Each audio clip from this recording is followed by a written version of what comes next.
La sobriété repose sur 4 piliers qui sont interconnectés. Il faut les 4 pour faire de la sobriété. Le premier pilier, c'est que la sobriété, ce sont un ensemble de politiques publiques et de pratiques du quotidien.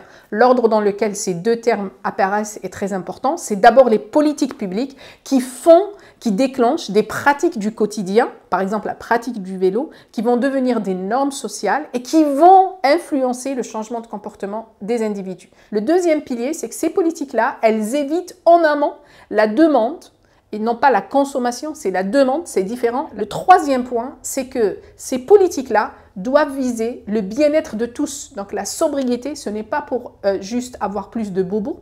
La sobriété, c'est pour principalement protéger les plus vulnérables chez nous et les plus vulnérables, les pays les plus vulnérables ailleurs.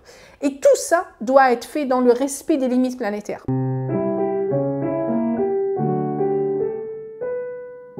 La sobriété ne peut pas être mise en œuvre de la même façon dans les pays riches et dans les pays pauvres. Ça veut dire que pour les plus riches, ceux qu'ils habitent dans des pays riches ou dans des pays en développement, pour ces gens-là, ça veut dire, c'est une contrainte, ça veut dire une baisse de leur surconsommation.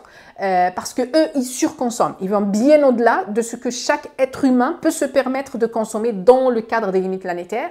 Et ça, c'est une obligation pour les plus riches pour permettre à ceux qui n'ont pas accès à la modernité, au service de la modernité, d'y avoir accès. Donc en fait, là, aujourd'hui, on est comme ça. Si on avait de la sobriété, on aurait un équilibre entre les plus riches et les plus pauvres, quel que soit l'endroit où on est né et l'endroit où on habite.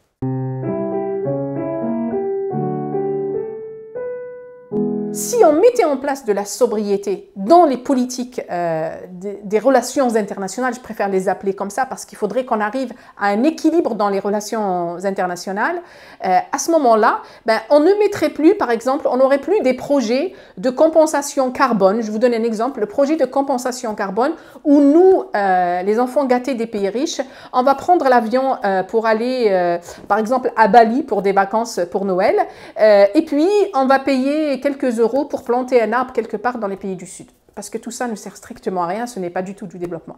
Donc la sobriété, ça serait vraiment remettre l'égalité entre les êtres humains, peu importe là où ils sont nés, peu importe là où ils habitent, dans le cadre des limites planétaires.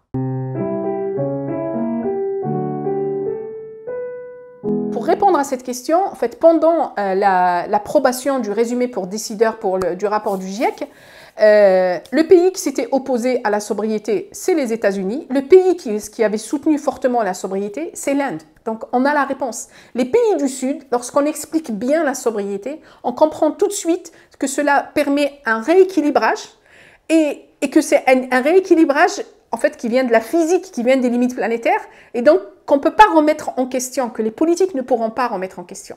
Donc, sans sobriété, en vérité, c'est la fin de la vie d'abord dans les pays du Sud. Avec de la sobriété, on ouvre une porte, on a un espoir.